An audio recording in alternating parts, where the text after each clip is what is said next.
नमस्कार प्रिय छात्र एवं छात्राएं, मैं जितेंद्र कुमार। कुछ विशेष जानकारी। ये डिक्टेशन 70 वर्ड पर मिनट की स्पीड से दिया गया है। इसे शुरू करने के पहले आप शॉर्ट हैंड सिंह प्रणाली बुक जो 15 अभ्यास से 118 अभ्यास तक है, उसे आप 4-4 अभ्यास के हिसाब से होमवर्क करके व्हाट्सएप के माध्यम से चेक कराएं और अपनी गलती को समझें और जानें, और उसके बाद उसे होम प्रैक्टिस 10 बार करें। फिर मेरी जो ये शॉर्ट हैंड सिंह प्रणाली पर आपको 40 की स्पीड से लेकर के 80 की स्पीड तक वीडियो दी गई हैं, तो पहले आप 40 की स्पीड टारगेट करें और 80 तक करते जाएं। इस प्रकार करेंगे तो आपकी स्पीड बढ़ती जाएगी। और जो न्यू बच्चे देख रहे हैं, अगर वो मुझसे जुड़ना चाहते हैं तो मुझसे संपर्क करें। जो कॉन्टैक्ट नंबर इस पर दिया गया है। धन्यवाद। Ready, start. शास्त्री जी ने अपना निवास स्थान सदन में बना लिया है। सबके साथ काम करने से सफलता प्राप्त होती है। मिस्त्री से कहो कि मशीन में स्क्रू लगाकर ठीक कर दे।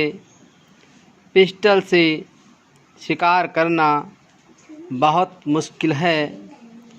तीसरे दर्जे के सफ़र में सिवाय कष्ट के विश्राम जरा भी नहीं मिलता। शुक्र है कि मजिस्ट्रेट के फैसले की नकल मिल गई। शीतल साइस कुछ दिनों से पागल हो गया है। धूर्त मनुष्य कभी सुखी नहीं रह सकते। दुर्बल की सहायता करना प्रत्येक मनुष्य के लिए उचित है। प्रातःकाल 2-4 मील नित्य पैदल चलने में स्वास्थ्य ठीक रहता है। महाभारत युद्ध समाप्त होने के पश्चात महाराज युधिष्ठिर ने एक महान यज्ञ किया, जिसमें संसार के सब राजा सम्मिलित हुए। उन सब ने मिलकर महाराज युधिष्ठिर को अपना सम्राट माना और अपने अधीन घोषित किया। इस प्रकार महाराज युधिष्ठिर सर्वसम्मति से चक्रवर्ती सम्राट चुने गए। विश्व के सब राजाओं ने उनको प्रतिवर्ष कर देना स्वीकार किया।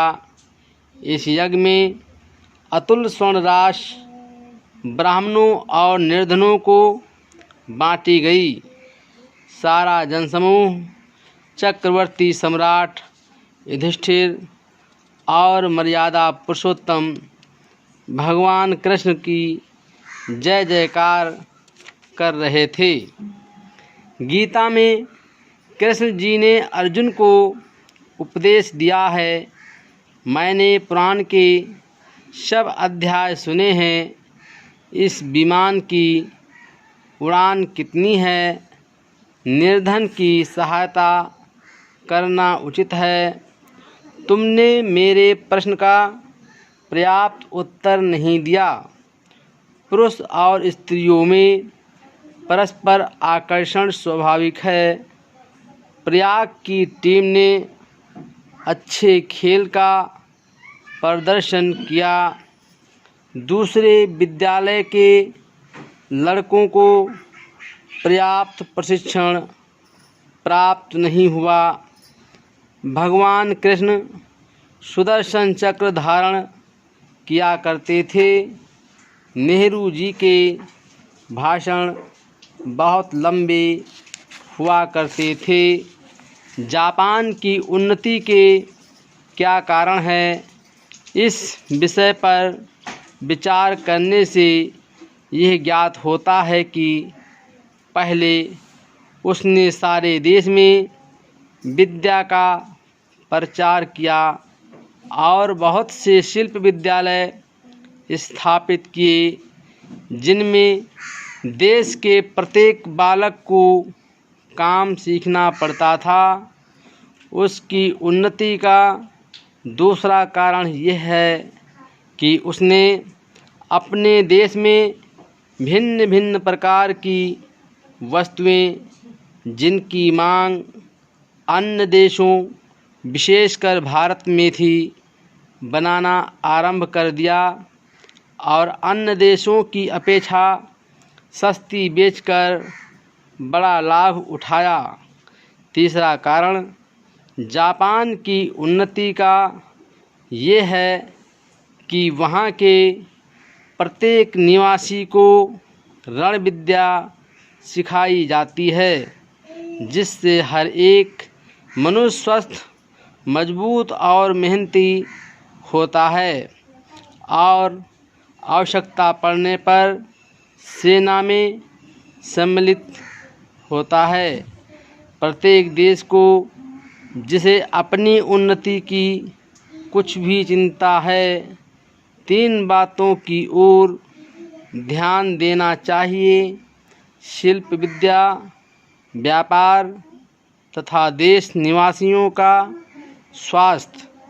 यही बातें हैं जिनसे हर एक देश जापान की तरह उन्नति कर सकता है।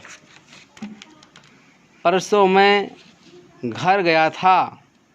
गाड़ी लड़ने से 20 आदमी मर गए। मिसालों से काम नहीं चलता।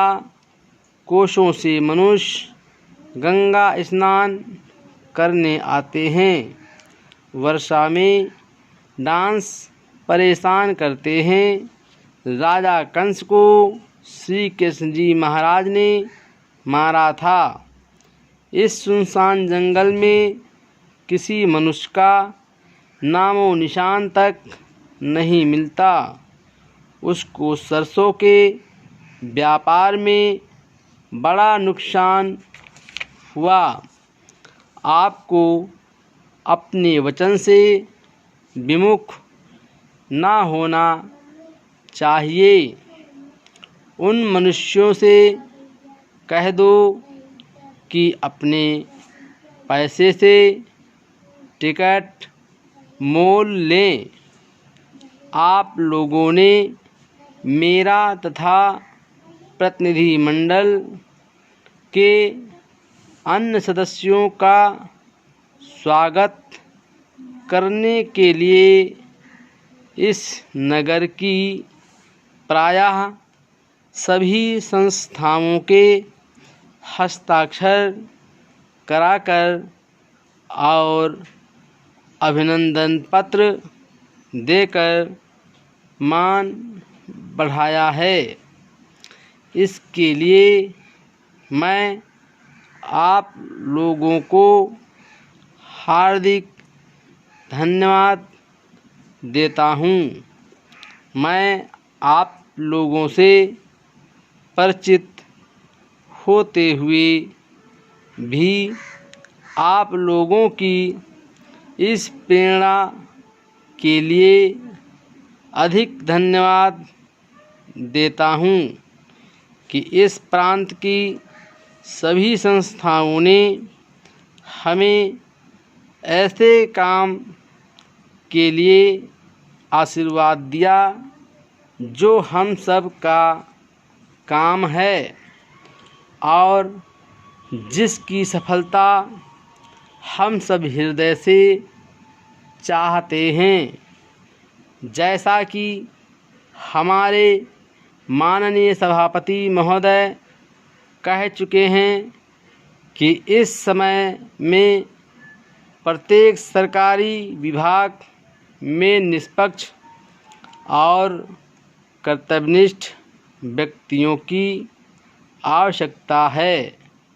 ऐसे ही व्यक्तियों को विभागीय उन्नति देनी चाहिए।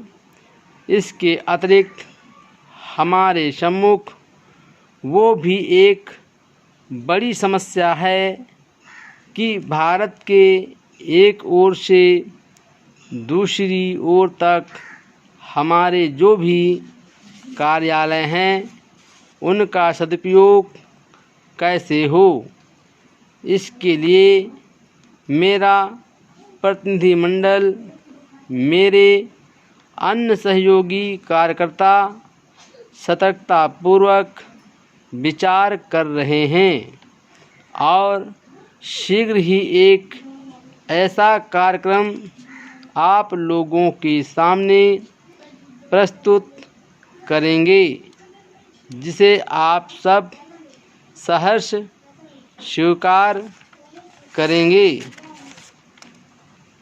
मनुष्य एक सामाजिक प्राणी है। समाज से पृथक मानव की सत्ता नहीं के तुल्य है, किंतु उसके साथ ही स्वतंत्रता भी मनुष्य का जन्मसिद्ध अधिकार है। युग परिवर्तन के साथ साथ मनुष्य ने अनेक प्रकार के संघों का निर्माण किया और अपनी स्वतंत्र भावना को जीवित रखने का उसने सदैव प्रयास किया है। प्रत्येक देश की पराधीन जनता ने अपने ऊपर साम्राज्यशाही के विरुद्ध और स्वतंत्र देशों की जनता ने शासन की निरंकुशता के विरुद्ध तरह तरह की क्रांतियां की है। जनता और सरकार दोनों अभिन्न हैं, इन्हें एक दूसरे से अलग नहीं किया जा सकता। Full stop.